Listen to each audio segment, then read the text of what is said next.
Good afternoon to all the students. Hope you all are safe and well at your homes. बच्चों, आप सबको पता है हम बॉटनी सेक्शन का 4th चैप्टर कर रहे हैं, इकोलॉजी एंड इन्वायरमेंट। हमने इसके चैप्टर के काफ़ी ज़्यादा टॉपिक्स किए हैं एंड नाउ टुडे आज के लेक्चर में हम कुछ और इम्पॉर्टेंट टॉपिक्स कवर करने लगे हैं। So let's start with the first topic, pyramids. So ecology and environment वाले इस चैप्टर में आपको पिरामिड्स वाला टॉपिक भी है। सो आपको नाम सुन के ही लग रहा होगा कि पिरामिड्स। सो ये एक ऐसी रिप्रेजेंटेशन है, डायग्रामेटिक रिप्रेजेंटेशन है, और you can say graphical representation individuals या ऑर्गेनिजम्स के बारे में हमें ये बताती है हर एक ट्रॉपिक लेवल्स में कि इंडिविजुअल्स या ऑर्गेनिजम्स के बारे में बताएगी कि हर एक ट्रॉपिक लेवल में ऑर्गेनिजम्स या इंडिविजुअल्स किस तरह से अरेंज रहते हैं ग्राफिकली, डायग्रामेट्रिकली, क्या उनकी रिप्रेजेंटेशन रहती है।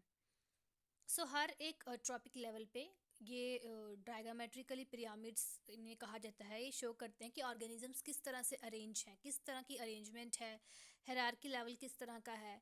ये नंबर और बायोमास एनर्जी के बेस पे होती है, और इसी ही हम ग्राफिकल या डायग्रामेट्रिकली रिप्रेजेंटेशन को हम पिरामिड्स कहते हैं। और ये पिरामिड जैसे कि आपने सुना भी होगा, आई मीन देखा भी होगा, इजिप्ट में जिस तरह से बिल्डिंग्स रहती हैं पिरामिडल शेप में, वैसी इसकी रिप्रेजेंटेशन होती है।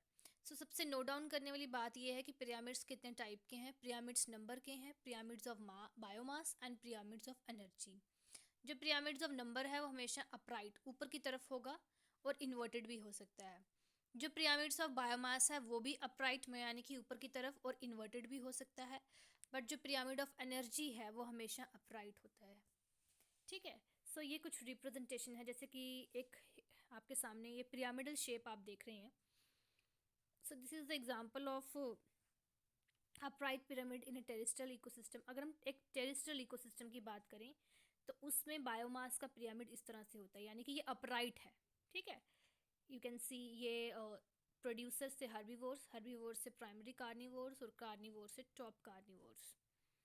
So you can see energy, हमने एक बात की थी एनर्जी फ्लो के बारे में कि एनर्जी फ्लो जो होता है वो 10% एनर्जी ही मिल पाती है। हर एक ट्रॉपिक लेवल में एनर्जी पास ऑन होती है और एक सिर्फ 10% एनर्जी ही मिल पाती है। तो उस हिसाब से यहाँ पे 1000 kg से 100 से 10 और 10 से 1 kg हर एक ट्रॉपिक लेवल पे 10% एनर्जी ही बच रही है। और यहाँ पे इन्वर्टेड पिरामिड है। एक्वाटिक इकोसिस्टम में पिरामिड का स्ट्रक्चर जो होता है वो इन्वर्टेड रहता है, यानी कि उल्टा सिस्टम रहता है। सो यू कैन सी ये प्रोड्यूसर्स हैं, ये हर्बीवोर्स हैं and these are the carnivores. ये एक्वाटिक सिस्टम में ऐसे है।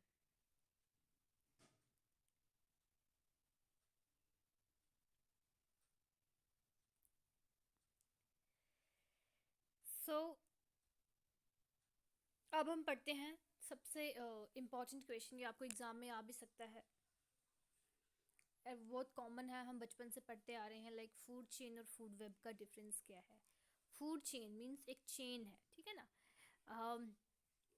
फूड चेन बेसिकली क्या डिनोट करती है, हर एक ट्रॉपिक लेवल पे ऑर्गेनिज्म कैसे अपनी एनर्जी को यूटिलाइज कर रहा है और कौन सा ऑर्गेनिज्म किस तरह अरेंज है। जैसे अगर एक फूड चेन हमें ये बताती है कि सबसे पहले प्रोड्यूसर्स आते हैं, ठीक है। प्रोड्यूसर्स हैं, उन्हें कौन खाता है, हर्बीवोर्स खाएंगे, ठीक है। हर्बीवोर्स के बाद आ जाएंगे कार्निवोर्स, कार्निवोर्स के बाद आ जाएंगे टॉप कार्निवोर्स। सो इस तरह से होता है, ठीक है। सो इसमें क्या रहता है कि एक लिमिट रहती है कि पता है कि प्रोड्यूसर्स जो बने हैं उन्हें हर्बीवोर्स ही खाएंगे। सो वहाँ पे ये चीज़ नहीं रहती कि किस तरह से compete करें अपने फूड के लिए या किस तरह से फूड चेन में अपना हक जमाएं, ठीक है। पर फूड वेब में क्या होता है कि फूड वेब मीन्स एक तरह से जाल, ठीक है। एक पर्टिकुलर ऑर्गेनिज्म को कोई भी कहीं से भी ग्रैब कर सकता है। इसमें क्या होता है कि अडेप्टिबिलिटी इंक्रीज करती है। जो अडाप्ट कर जाता है सिचुएशन में, और जो लड़ झगड़ के ऑर्गेनिजम्स के बीच में जो कंपटीशन होता है उससे जीत जाता है, तो वही अपना प्रे को कंज्यूम कर लेता है। सो फूड वेब से क्या होता है, अडेप्टेबिलिटी और कम्पिटिटिवनेस इंक्रीज होती है ऑर्गेनिजम्स के बीच। और फूड चेन जो होती है सिंपल फूड चेन होती है, इसमें इतना कोई कंपटीशन नहीं होता, क्योंकि एक चेन में मीन्स कि एक सीरियल यूनी डायरेक्शनल फ्लो रहता है। फूड वेब जो होती है वो मल्टी डायरेक्शनल होती है। नाउ जितने भी हायर मेंबर्स हैं, हायर ट्रॉपिक के मेंबर्स हैं, वो एक सिंगल टाइप ऑफ ऑर्गेनिज्म को ही फीड करेंगे, यानी कि वो लोअर ऑर्गेनिज्म होगा। जैसे अब हर्बी वो प्रोड्यूसर्स हैं, तो प्रोड्यूसर्स को कौन खाएगा, हर्बीवोर्स खाएंगे, ठीक है। उसे कार्निवोर्स तो खा नहीं सकते, अब शेर तो घास खा नहीं सकता। सो पता है कि जो मतलब हिरन वगैरह है या जितने भी हर्बीवोर्स हैं वो क्या करेंगे, वो मतलब प्रोड्यूसर्स पे ही अटैक करेंगे। सो फूड वेब में क्या रहता है कि जितने भी मेंबर्स हैं वो हायर ट्रॉपिक लेवल के हैं, वो बहुत सारे उनके पास अल्टरनेट्स होते हैं ऑर्गेनिजम्स के, वो कुछ और कुछ भी खा सकते हैं, ठीक है। जितने भी मेंबर्स, मतलब कि एक वेब एक जाल सा होता है, एक ऑर्गेनिज्म को यहाँ से भी मिल सकता है बेनिफिट, वहाँ से भी मिल सकता है, एक वेब सी होती है। और फूड चेन में क्या होता है कि सिंपल फूड चेन है ये, अगर फूड चेन बिल्कुल सिंपल है तो ये इकोसिस्टम में इंस्टेबिलिटी लेके आती है। और अगर फूड वेब है तो ये इकोसिस्टम में स्टेबिलिटी लेके आएगी। फूड चेन से क्या होता है कि जैसे अगर सपोज करिए कि हर्बीवोर्स की बढ़ रही है तादाद, पॉपुलेशन हर्बीवोर्स की बढ़ रही है, डियर्स की पॉपुलेशन बहुत बढ़ रही है, डियर्स को खाने वाला यानी कि कार्निवोर्स नहीं है, अगर टॉप कार्निवोर्स नहीं है, उनको उनको खाने वाले नहीं है, जैसे सपोज कि टाइगर या शेर नहीं है डियर को खाने के लिए, उधर से क्या हो रहा है कि डियर की तादाद बढ़ रही है बहुत ज़्यादा। एक अगर हम एक फॉरेस्ट की बात करें, हम एक फॉरेस्ट की एग्जांपल ले रहे हैं, उसमें क्या है कि डियर्स बहुत ज़्यादा हो गए हैं, और उनको खाने के लिए टॉप कार्निवोर्स नहीं है, यानी कि टाइगर या लॉयन नहीं है। सो डियर्स क्या कर रहे हैं, इतने ज़्यादा डियर्स हो गए हैं कि उन्होंने पूरे जंगल को डोमिनेट कर दिया है, ठीक है, डोमिनेट कर दिया है, और वो बहुत ज़्यादा प्रोड्यूसर्स पे फीड कर रहे हैं, यानी कि जितने भी प्लांट्स हैं, छोटे छोटे श्रब्स हैं, ये ग्रासेस हैं, उन पे फीड करते जा रहे हैं, फीड करते जा रहे हैं, जिसकी वजह से क्या हो रहा है कि उस जंगल में प्रोड्यूसर्स की शॉर्टेज हो रही है, प्लांट्स नहीं है, ग्रीनरी नहीं है, तो डियर्स की तादाद बढ़ती जा रही है, अब डियर्स को खाने वाले भी कम हैं। सो ये एक तरह से इंस्टेबिलिटी आ जाएगी, ठीक है। इस तरह से सपोज कीजिए कि अगर अब डियर की पॉपुलेशन बढ़ रही है, अब इस तरह से सपोज कीजिए कि कार्निवोर्स बहुत हैं, ठीक है, बहुत ज़्यादा कार्निवोर्स हैं, और बहुत ज़्यादा कार्निवोर्स होने की वजह से यानी कि लॉयन और टाइगर की तादाद इतनी है कि वो ऑलमोस्ट उस जंगल में डियर को खा ही चुके हैं, मीन्स कि they have eaten up the deers. So उससे क्या होगा कि डियर की पॉपुलेशन कम पड़ जाएगी, और अगर डियर की पॉपुलेशन कम पड़ जाएगी तो इंस्टेबिलिटी आ जाएगी फूड चेन में।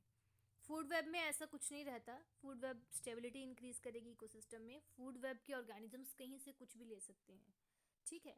जैसे अब एक कोई भी अगर हम एग्जांपल लें कि अगर कोई ऑर्गेनिज्म है, लाइक जैसे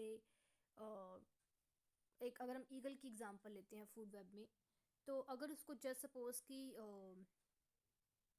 स्नेक ले रही है, वो स्नेक को खा रही है ईगल, तो अगर स्नेक की शॉर्टेज हो रही है तो वो कहीं और से कोई ऑर्गेनिज्म भी ले सकती है, ठीक है। वो कुछ और भी जितने भी डेड ऑर्गेनिजम्स हैं, कोई फ्रॉग हो सकता है, कोई चूहा मरा हुआ हो सकता है, कुछ भी हो सकता है, आई मीन जो भी ईगल खाती है कोई और ऑर्गेनिज्म है तो वो उसको खा सकती है, ठीक है। तो एक ऑर्गेनिज्म के पास बहुत सारे ऑप्शंस होते हैं कि वो कुछ भी मतलब कंज्यूम कर सकता है, तो ये स्टेबिलिटी लेके आती है। फूड चेन और फूड वेब वाला क्वेश्चन काफ़ी इंपॉर्टेंट है, ये एग्जाम में आपको डिफरेंस में आ सकता है। Now we have ecological succession. Ecological succession में क्या होता है, इकोलॉजिकल सेसेशन इकोलॉजी से रिलेटेड है, ये एक ऐसा प्रोसेस है रिप्लेसमेंट का, स्पीशीज़ की रिप्लेसमेंट होती है, एक के बाद दूसरी स्पीशीज़ आती है, फिर दूसरी स्पीशीज़ आएगी, इन्वायरमेंट कंडीशंस में चेंज आता रहता है ताकि उनकी अडेप्टेशन भी होती रहे और एग्जिस्टेंस भी होती रहे, ठीक है। सो इकोलॉजिकल सेसेशन, सेसेशन से ही आपको लग रहा होगा, हम सुनते हैं ना सेसेसर्स कौन है। सो एक के बाद एक पीढ़ी दर पीढ़ी कह सकते हैं आप, स्पीशीज़ की आती रहती है इन्वायरमेंट में, ताकि इन्वायरमेंटल कंडीशंस के साथ कोप अप किया जाए और अपनी एग्जिस्टेंस और अडेप्टेशंस को एग्जिस्टेंस एंड अडेप्टेशंस की जाएं ताकि कि मेंटेन कर सकें वो अपना सर्वाइवल। सो अगर हम इन्वायरमेंट में देखें तो इकोलॉजिकल सक्सेशन जो है वो वाटर में एग्जिस्ट करती है, यानी कि हाइड्रोस्फीयर इसे कहते हैं। हाइड्रो स्टैंड्स फॉर वाटर, और लैंड पे भी होती है जीरोस्फीयर। ठीक है। सो इनकी अपीयरेंस के बेस पे दो मेन टाइप्स हैं इकोलॉजिकल सेसेशन की। एक होती है प्राइमरी सेसेशन, एक होती है सेकेंडरी सेसेशन। ठीक है, यानी कि स्पीशीज रिप्लेस होती हैं एक के बाद एक इन्वायरमेंटल कंडीशंस को कोप अप करते हुए। सो उनमें अडेप्टिव फीचर्स भी आ जाते हैं और वो अपनी एग्जिस्ट भी करती हैं इन्वायरमेंट में। सो उसके हिसाब से दो तरह की हैं, एक प्राइमरी है और एक सेकेंडरी है। सो जितनी भी पहली स्पीशीज है जो इकोलॉजिकल सेसेशन में सबसे पहले एग्जिस्ट करती है और आती है, उसे हम कहते हैं पॉइनियर स्पीशीज। जैसे हम कई बार यूज़ करते हैं ना वर्ड पॉइनियर, यानी कि मेन, वेरी इंपॉर्टेंट, वैसे ही। और जो सबसे लास्ट वाली स्पीशीज होती है ना, जो पीढ़ी दर पीढ़ी रिप्लेस होकर सबसे लास्ट एंड में मतलब आती है, अपीयर होती है, वो आपकी कहलाती है क्लाइमैक्स। जैसे अक्सर आप सुनते भी हैं मूवीज़ में क्लाइमैक्स। सो क्या रहता है, और जो बीच में जितनी भी इंटरमीडिएट स्पीशीज आई होती हैं ना, उन्हें हम सीरीज कहते हैं। और उन सब की हर एक जो जितनी भी सीरीज अपनी स्टेज में आई होती हैं, उन्हें हम कहते हैं सीरियल स्टेजेस। सो अगर हम इनकी टाइप्स की बात करें तो इकोलॉजिकल सेसेशन जो है वो दो टाइप्स की है, एक है प्राइमरी, एक है सेकेंडरी। अगर हम प्राइमरी की बात करें तो ये एक ऐसे एरिया पे शुरू होगी जिससे पहले कुछ भी नहीं था, कोई कम्युनिटी नहीं आई हुई। कम्युनिटी आप जानते हैं, group of population is known as a community. ठीक है, एक पर्टिकुलर एरिया में जितनी भी पॉपुलेशन हो जाती है वो फिर कम्युनिटी कहलाती है। ठीक है। सो वहाँ पे कोई भी किसी भी टाइप की मतलब कि वो जगह आप ऐसे करिए बंजर जगह है। ठीक है, उजाड़ है, वहाँ पे बंजर है। और जो सबसे पहली वहाँ पे सेसेशन आएगी, कोई भी प्लांट उगेगा, किसी भी टाइप का प्लांट उग रहा है, कोई चीज़ उग रही है, तो प्राइमरी सेसेशन कहेगी। सो ये क्या हो सकता है, कोई रॉक वाला एरिया हो सकता है, न्यू आइलैंड हो सकता है, डेल्टाज हो सकते हैं, शोर हो सकता है, यानी कि सी शोर, नदी का किनारा, समुद्र का किनारा। सो उसे हम प्राइमरी सेसेशन कहेंगे। ठीक है, वहाँ पे जैसे रॉक एरिया है, वहाँ पे कोई स्पीशीज़ उभर के आ रही हैं, एक कोई बंजर जगह है, वहाँ पे कोई नया प्लांट निकल के आ रहा है, उसे हम कहेंगे प्राइमरी सेसेशन। तो जो पहला ग्रुप होगा ऑर्गेनिजम्स का, प्लांट्स का, जो उस सच एरिया में एस्टैब्लिश्ड होंगे, उन्हें हम कहेंगे पॉइनियर स्पीशीज़। ठीक है। Then we have secondary. Primary नाम सुनकर ही आपको लग रहा होगा जो पहले है। सेकेंडरी सेसेशन में क्या होता है, जब कम्युनिटी डेवलप होने शुरू हो जाती है और वो चल रही है धीरे धीरे, पीढ़ी दर पीढ़ी आ रही हैं, स्पीशीज़ आ रही हैं, और वो प्रोसीड कर रही है एक एरिया में जहाँ पे कि कम्युनिटी रिमूव हो चुकी हुई है। ठीक है। और जहाँ पे क्या है कि एक ऐसे एरिया में प्रोसीड कर रही है जहाँ से कम्युनिटी रिमूव हो चुकी हुई है, और एक ऐसी जगह जहाँ पे कि न्यूट्रन कंडीशंस जो हैं, ठीक है, वो एग्जिस्टेंस के लिए ऑलरेडी प्रेजेंट हैं। जैसे सपोज़ कीजिए कि कोई एक एरिया है, वहाँ पे सेकेंडरी कम्युनिटी, सेकेंडरी सेसेशन कैसे होगा कि सपोज़ कोई कम्युनिटी डेवलप हुई है, किसी एरिया में प्रोसीड कर रही है। ठीक है, तो उसके बाद क्या होगा, जो वहाँ पे जितने भी न्यूट्रिएंट्स कंडीशंस प्रेजेंस हैं वो ऑलरेडी प्रेजेंट हैं। सपोज़ किसी एरिया में कोई कम्युनिटी थी, वो रिमूव हो चुकी है, उसके बाद ये वाली कम्युनिटी आई है और इसको वहाँ से न्यूट्रिएंट्स मिल रहे हैं। जैसे कि अगर हम सबसे बड़ी एग्जांपल लें तो जैसे फॉरेस्ट होता है, कई बार क्या होता है कि आधा मतलब कुछ भी ऐसा कुछ किसी कारण की वजह से आधा आधा जंगल काट दिया जाता है, उड़ा दिया जाता है। सपोज़ कि कोई आधा जंगल हमने काट दिया है। ठीक है। सो वहाँ पे क्या हो गया है, वहाँ पे डिफॉरेस्टेशन हो गई है। उसके बाद क्या होता है कि धीरे धीरे धीरे धीरे वहाँ पे जितने भी न्यूट्रिएंट्स प्रेजेंट थे, कंडीशंस थी एग्जिस्टेंस के लिए, वो कुछ प्रेजेंट थी और फेवरेबल थी। उसके बाद क्या होता गया कि वापस फिर से कोई न्यू स्पीशीज़ आती गई उसी पुराने मटेरियल को यूज़ करते हुए। ठीक है, तो वहाँ से एक न्यू स्पीशीज़ आती गई और फिर वो भी ग्रो करने लगी, वो भी ग्रो करने लगी, और काफ़ी ज़्यादा मतलब एक तरह से स्पीशीज़ डेवलप होना शुरू होगी। वो फॉरेस्टेशन जो हुई थी वो अब रिफॉरेस्टेशन हो रही है। ठीक है, तो ऐसी कंडीशन को हम क्या कहेंगे, सेकेंडरी सेसेशन। सेकेंडरी सेसेशन जो होती है वो काफ़ी ज़्यादा होती है, बिकॉज कुछ ऑर्गेनिजम्स जो होते हैं वो ऑलरेडी प्रेजेंट होते हैं, सो सेकेंडरी सेसेशन ज़्यादा देखी जाती है। और जितनी भी पहले वाली ऑक्यूपाइड जो होती हैं जगहें, और जितने भी मतलब कम्युनिटीज़ जो पहले आई होती हैं, वो ज़्यादातर क्या होता है मतलब कि जितनी भी स्पीशीज़ जो जितनी भी प्रीवियसली ऑक्यूपाइड जो टेरिटरीज होती हैं वो ज़्यादा रिसेप्टिव रहते हैं कम्युनिटी के। ठीक है, मीन्स कि जो पहले स्पीशीज़ आई होती हैं प्रीवियसली ऑक्यूपाइड जो टेरिटरीज होती हैं वो ज़्यादा रिसेप्टिव होती हैं, ज़्यादा रिसीव कर सकती हैं प्रोडक्ट्स कम्युनिटी के लिए और डेवलपमेंट करने के लिए, ज़्यादा कि स्टेराइल एरियाज़। मतलब अगर कोई बंजर जगह है और वहाँ पे कोई स्पीशीज़ उग रही है तो हो सकता है वो इतना रिस्पॉन्स ना दे, क्योंकि उसको टाइम लगेगा एडजस्ट होने में, अडाप्ट करने में, वहाँ से न्यूट्रिएंट्स लेने में। क्या पता बंजर जगह में कोई चीज़ उग सकती है या नहीं उग सकती है।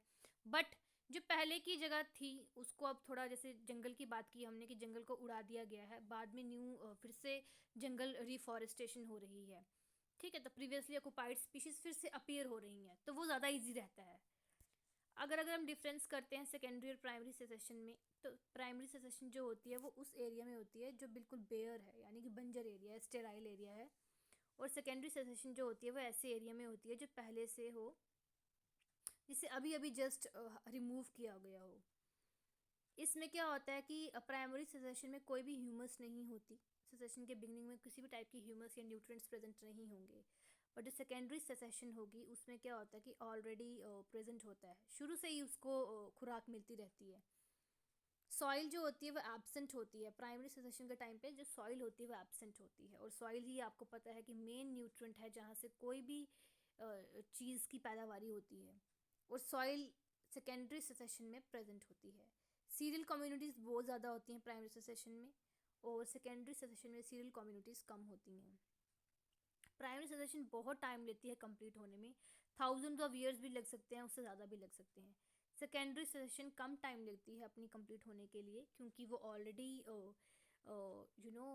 वेल डेवलप्ड एरिया में ग्रो करती हैं।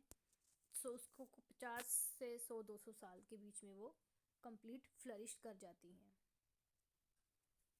अब मैं एक सबसे इम्पॉर्टेंट पढ़ेंगे हम टॉपिक, और ये बिल्कुल जैसा मैंने आपको करवाया है वैसा ही आपको, अगर कभी क्वेश्चन आए एग्ज़ाम में तो आपको वैसा ही करना है, क्योंकि इनके साथ डायग्राम्स बहुत ज़रूरी होती हैं।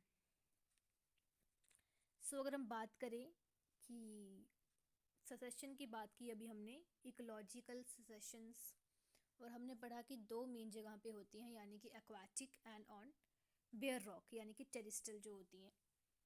सो अगर हम टेरिस्टल की बात करें, जिसे हम जीरो सीयर कहते हैं, जो रॉक्स पे स्पीशीज़ ग्रो करती हैं, सॉइल भी प्रेजेंट नहीं है, बिल्कुल बंजर जगह है, चट्टानों पे चीज़ें ग्रो कर रही हैं, तो उनकी शुरुआत कैसे होगी। ज़ीरो सीयर में क्या होता है, ज़ीरो सीयर आपको एग्जाम में क्वेश्चन आ सकता है कि ecological succession on xerosere और ecological succession on bare rock. 5 marks में ये क्वेश्चन आ सकता है, और आपको बिल्कुल ऐसे ही, आप इसे शॉर्ट करना चाहें आपकी चॉइस है, बट इसकी इस तरह ही लेंथ मतलब होनी चाहिए, क्योंकि ये क्वेश्चन और चैप्टर दोनों ही इम्पॉर्टेंट है, हैवी वेटेज वाले हैं, और इस तरह ही आपको डायग्राम भी साथ में बनानी है। सो अगर हम ज़ीरो सीयर की बात करें तो ये एक ऐसी सेसेशन है जो बिल्कुल ड्राई कंडीशंस पे, ज़ीरो सीयर जैसे हम डेजर्ट वाला एरिया, वहाँ पे ग्रो करती है। सो इनकी सबसे जो बेस्ट एग्जांपल है, ज़ीरो सीयर की सबसे बेस्ट एग्जांपल जो है वो ऐसी एग्जांपल है कि जो सेसेशन जो बेयर रॉक पे शुरू होती है। ठीक है, बिल्कुल बंजर जगह पे होगी, जैसे रेत नहीं होती है, बिल्कुल ऐसे मतलब हवा के झोंकों के साथ जो रेत उड़ती रहती है। ठीक है, जैसे राजस्थान में होता है ना कि बिल्कुल ऐसे रेत के झोंके से चलते हैं, वैसी अगर मिट्टी ऐसी वैसी जगह है, तो स्लोप्स हैं, या कुछ ऐसी जगह है जहाँ पे पानी की बहुत स्कार्सिटी है, पानी प्रेजेंट ही रही है। सो वहाँ पे ज़ीरो सीयर वाली सेसेशन शुरू होती है, और इसमें बहुत सारी स्टेजेस भी हैं। सबसे पहली स्टेज है इसमें लाइकन वाली स्टेज। लाइकन आपको पता है, lichen is the close association of fungi and algae. जब फंगस और एल्गी दोनों इकट्ठे होकर मिलजुल के रहते हैं, तो ऐसी सिम्बियोसिस को, ऐसे प्रोसेस को हम लाइकन्स कहते हैं। सो लाइकन सबसे पहले स्पीशीज़ एमर्ज होती हैं ज़ीरो सीयर में। क्या पता आपको 1 मार्क में ऐसे ही एमसीक्यू आ जाए, which is the first stage that develop और that established in zero seer, तो आप बता सकते हैं कि लाइकन स्टेज, क्योंकि सन के एक्सपोजर की वजह से और वाटर की डेफिशिएंसी बहुत कम है, तो पहली जो पॉइनियर स्पीशीज़ है बेयर रॉक की, वो कुछ सिंपल ऑर्गेनिजम्स होते हैं जैसे कि लाइकन्स, ठीक है।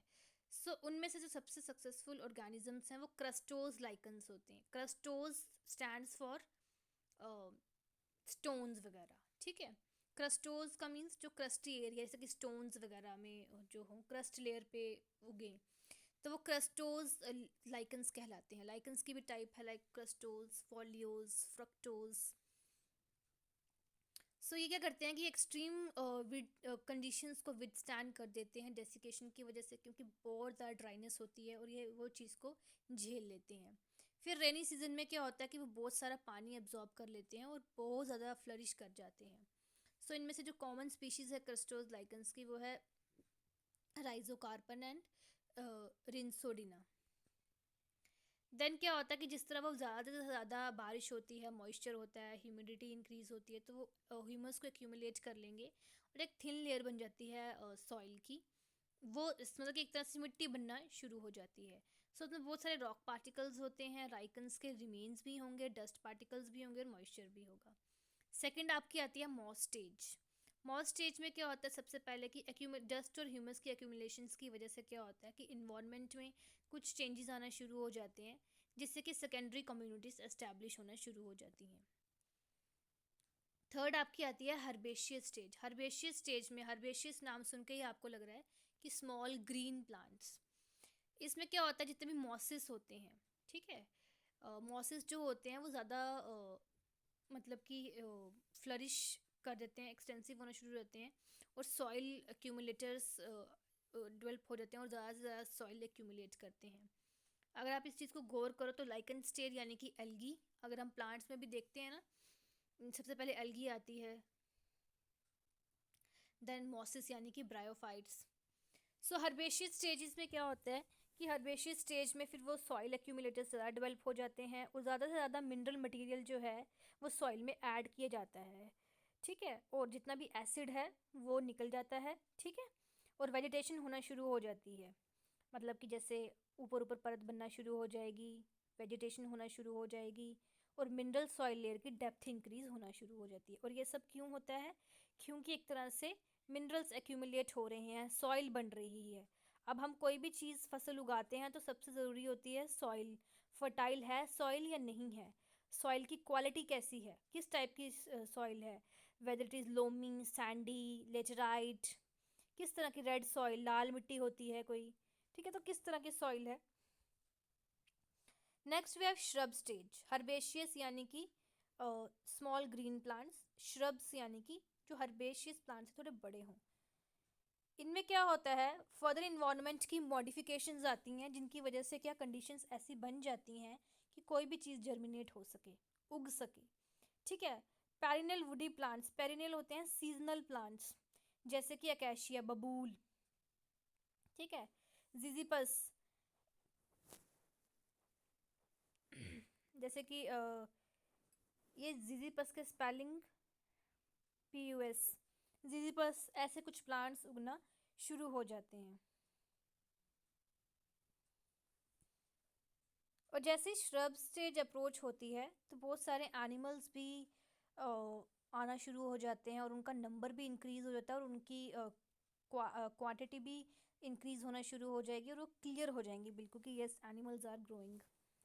नेक्स्ट वी हैव क्लाइमैक्स यानी कि फॉरेस्ट स्टेज। इसमें क्या होता है, जैसे श्रब्स की एस्टैब्लिशमेंट होगी, ज़्यादा से ज़्यादा सॉइल जो होगी वो बनना शुरू हो जाएगी और इन्वायरमेंट जो है वो ह्यूमिड होना शुरू हो जाएगा, ह्यूमस भी बनना शुरू हो जाएगी। तो जो क्लाइमैक्स जिस तरह हमने पढ़ा था कि लाइकन स्टेज जो है वो पॉइनियर स्टेज है, सबसे पहली स्पीशीज़ है, उसी तरह क्लाइमैक्स जो होती है वो बिल्कुल एंड स्टेज होती है, ठीक है। सो क्लाइमैक्स जो कम्युनिटी होती है सबसे लास्ट एग्रीगेशन होती है, जितने भी सीरियल स्टेजेस हैं उनकी सक्सेशन सीरियल स्टेजेस हैं उनकी सबसे लास्ट एग्रीगेशन होती है। क्लाइमेटिक कंडीशंस अगर क्लाइमैक्स की कंडीशंस चेंज नहीं करती हैं तो जितने भी कैटास्ट्रॉपिक इवेंट्स हैं वो उस एरिया को अल्टर कर देते हैं। कैटास्ट्रॉपिक इवेंट्स मीन्स जैसे कि कोई हादसा हो जाना, मतलब नेचर में कोई ऐसा, जैसे साइक्लोन्स आ जाना, ठीक है, सुनामी आ जाना, नेचर के द्वारा जो ट्रेजेडीज़ होती हैं, ऐसा होता है जिसकी वजह से क्या होता है कि कम्युनिटी अपने आप को फिर से मेंटेन करती है। ठीक है, फिर से क्लाइमेक्स आ जाएगा और फिर से उसके बाद फिर से शुरुआत बनना शुरू हो जाएगी, फिर से लाइकन स्टेज आ जाएगी। सो ये सब ज़रूरी है। Pioneer community, serial stage 1, serial stage 2, serial stage 3 and then climax community.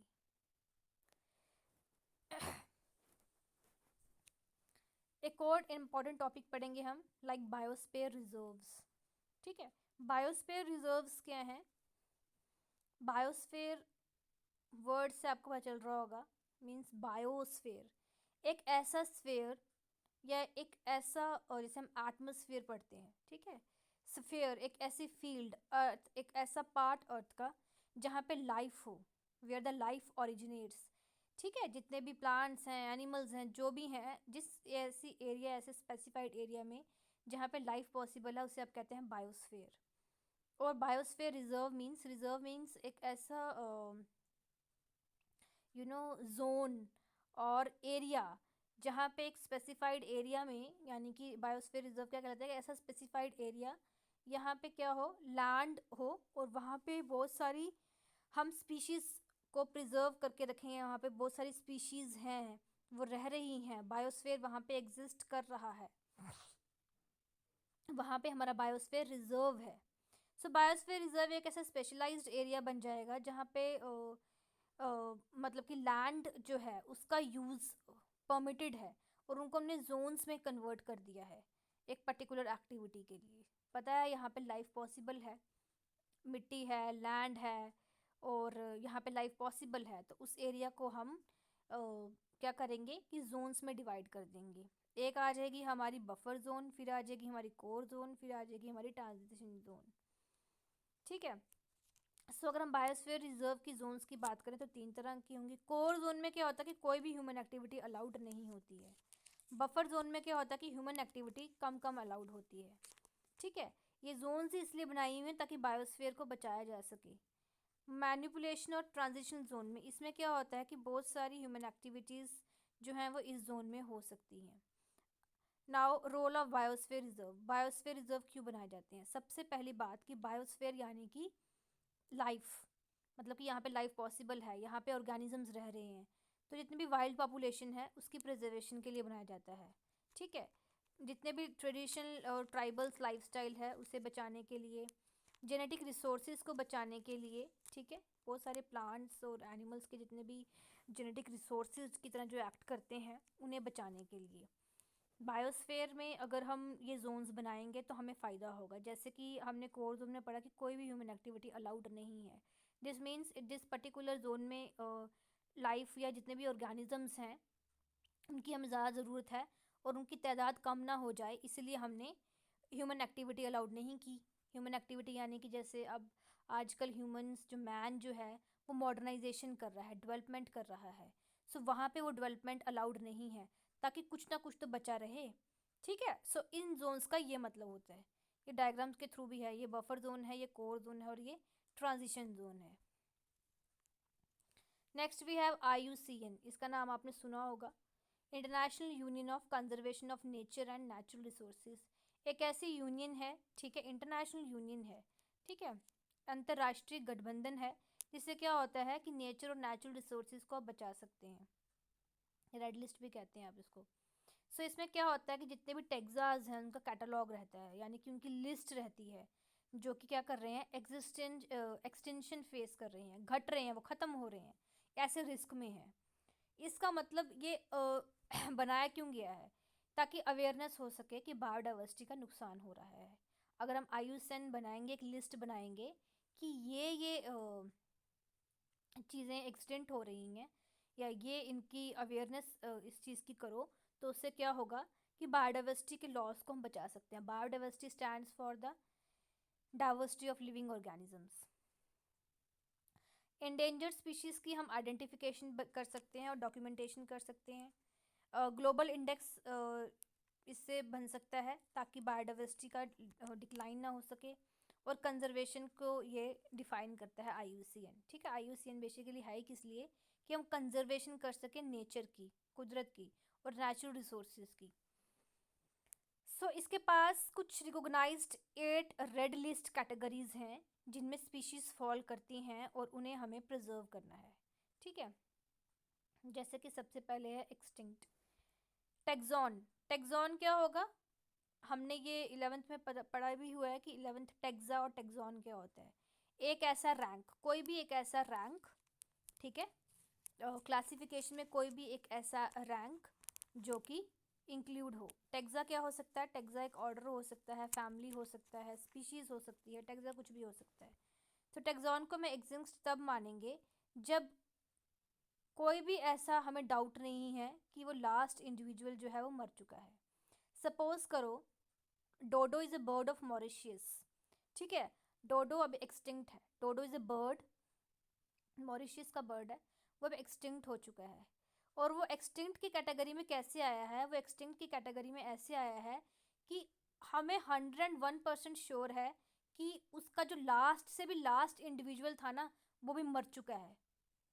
So we are sure about it. कोई भी डाउट करने के लिए रीज़न नहीं है। इस लाइन का मतलब ये है। So that's why it is extinct. Next we have extinct in the wild. एक टैक्सॉन को हम एक्सटिंक्ट इन द वाइल्ड कब कहेंगे? जब एग्जॉस्टिक सर्वेज हों, ठीक है, उसका एग्जॉस्टिक सर्वे नोन हो और वो and are expected habitat failed to record an individual की हो।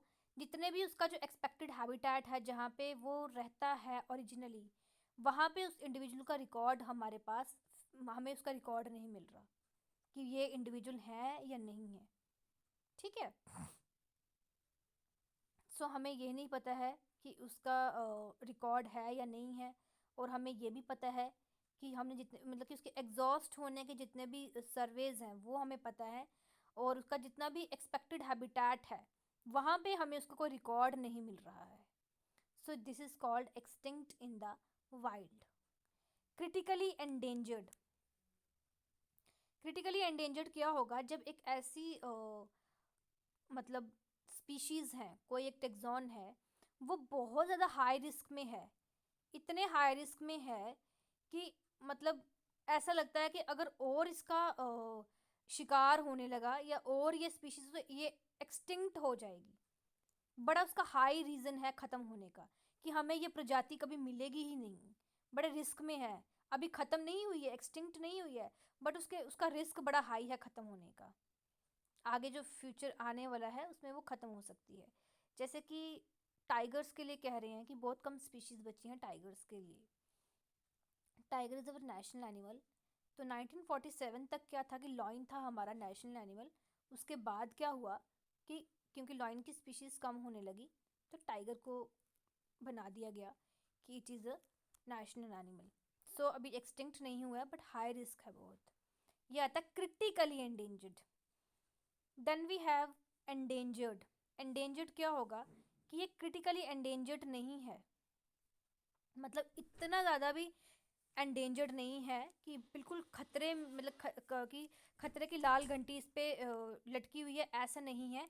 बट हाँ, रिस्क हो सकता है इसे, ठीक है, ख़त्म होने का इसको रिस्क हो सकता है। कुछ अगर जैसे कुछ सालों में, आने वाले सालों में ये इसको खतरा हो सकता है। वल्नरेबल। वल्नरेबल टैक्सॉन कब होता है? जब वो क्रिटिकली एंडेंजर्ड तो नहीं है बट वो एक्सटिंक्ट होने का एक्सटिंक्शन का हाई रिस्क फेल कर रहा है अपनी वाइल्ड सोसाइटी में in the medium term future, ठीक है। मीन्स कि ज़्यादा पास नहीं है, ये एंडेंजर्ड से थोड़ा कम हो गया। मीन्स कि जो एंडेंजर्ड मीन्स कि कुछ आने वाले 5 सालों में और उससे भी दूर सालों में आ जाएगा आपका वल्नरेबल। एंडेंजर्ड से भी थोड़ा कम एंडेंजर्ड आपका वल्नरेबल में आ जाएगा। Then we have lower risk. Lower risk एक ऐसी इवैल्यूएशन है जब ये मतलब ऐसी इवैल्यूएशन है किसी भी ऑर्गेनिज्म के लिए। मीन्स कोई ऑर्गेनिज्म है, उसकी इवैल्यूएशन की है बट ना तो वो क्रिटिकल एंडेंजर्ड के क्राइटेरिया में फिट बैठ रहा है, ना ही वो एंडेंजर्ड के क्राइटेरिया में फिट बैठ रहा है, और ना ही वो वल्नरेबल के क्राइटेरिया में फिट बैठ रहा है। मतलब अभी वो ठीक है, ठीक है, उसका कोई रिस्क में, किसी रिस्क में नहीं है। वो अभी किसी भी रिस्क में नहीं फॉल कर रहा। सो अभी वो ठीक है, उसका रिस्क बहुत कम है मतलब ख़त्म होने का। देन डाटा डेफिशिएंट, जब यहाँ पे किसी भी स्पीशीज़ के बारे में कोई भी प्रॉपर इंफॉर्मेशन हमारे पास नहीं है ताकि हम कोई असेसमेंट कर सकें, कोई उसका रिस्क पता कर सके एक्सटिंक्शन का कि वो एक्सटिंक्ट हो रहा है, ज़्यादा है, कम है, सो तभी इसका नाम है डाटा डेफिशिएंट। ठीक है, सो नॉट इवैल्यूएटेड, जब तक अभी तक कोई डाटा इवैल्यूएट ही नहीं किया हो कि है या नहीं है, या हमने अभी उसके बारे में कोई गौर ही नहीं की हुई है, कोई असेसमेंट ही नहीं हुई है। सो ये कुछ आपके इम्पॉर्टेंट टेक्सॉन के बारे में था और IUCN की 8 रेड लिस्ट थी। ये कुछ आज के इम्पॉर्टेंट टॉपिक्स थे जो हमने आज पढ़े हैं। होप आप सबको समझ आई होगी।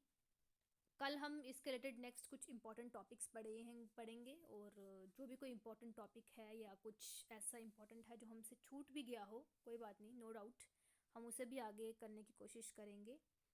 And we will try to, हम जितना भी इम्पोर्टेंट हो सके हम उसे करने की कोशिश करेंगे।